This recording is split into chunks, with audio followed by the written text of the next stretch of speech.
ایک مرتبہ مولانا الیاس صاحب رحمۃ اللہ علیہ کو خیال آیا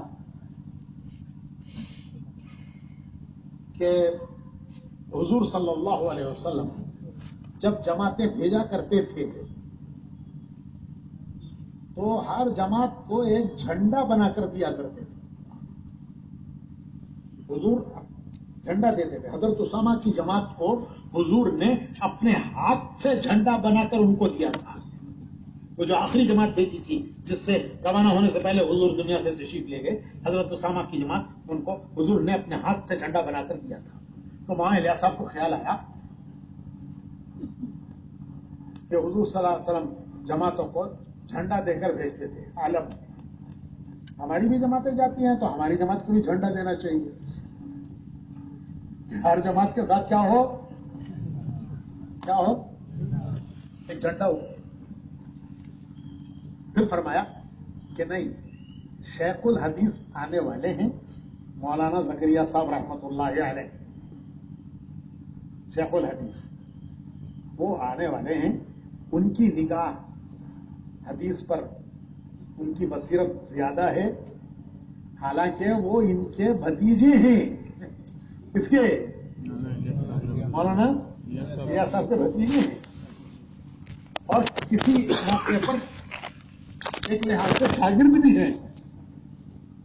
تو فرمایا کہ نہیں، شیخ کی نظر اور نگاہ حدیث پر زیادہ ہے، ان کو آنے دو، ان سے مشورہ کر کے شروع کریں گے، ابھی شروع نہیں کریں گے. خیال آیا کہ جماعتوں کو کیا دے کے بھیجنا چاہیے؟ جھنڈا. لیکن فرمایا کہ نہیں، شیخ کو آنے دو، ان سے مشورہ کریں گے اور مشورہ کرنے کے بعد شروع کریں گے. شروع نہیں کیا. شیخ تشریف لائے تو شیخ سے حضرت مولانا الیاس صاحب نے فرمایا کہ میرا دل چاہتا ہے کہ حضور جس طرح جماعتوں کو جھنڈا دے کر بھیجتے تھے، ہم بھی جماعتوں کو جھنڈا دے کے بھیجتے. تو شیخ نے فرمایا کہ حضرت، اس زمانے میں جھنڈے کے معنی دوسرے تھے، آج جھنڈے کے معنی دوسرے ہیں. آج جھنڈے کے معنی وہ نہیں ہے جو اس زمانے میں جھنڈے کے معنی تھے. آپ تو ان معنوں میں جھنڈا دیں گے اور دیکھنے والے آج کے زمانے کے معنوں میں جھنڈا لیں گے. تو مولانا الیاس صاحب نے اپنا خیال ترک کر دیا. اور اگر مولانا الیاس صاحب مشورہ کیے بغیر اس کو شروع کر دیتے تو یہ رایا کے میدان میں کتنے جھنڈے ہوتے آج؟ جھنڈے ہی جھنڈے ہوتے، آدمیوں سے زیادہ جھنڈے ہوتے. لیکن شروع نہیں کیا. اور میں شیخ کو آنے دو، ان کی نگاہ حدیث پر زیادہ ہے، ان کو زیادہ بصیرت ہے.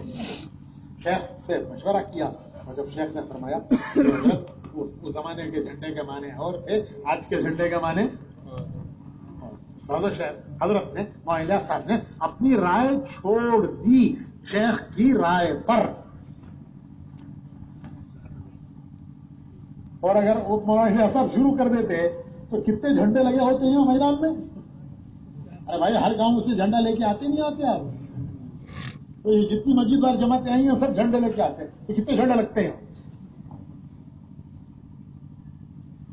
تو مولانا الیاس صاحب کا بھی عمل ہے. اور آخر میں وہ اپنی نصیحت دے گئے. مولانا یوسف صاحب نے زندگی بھر اس پر عمل کیا.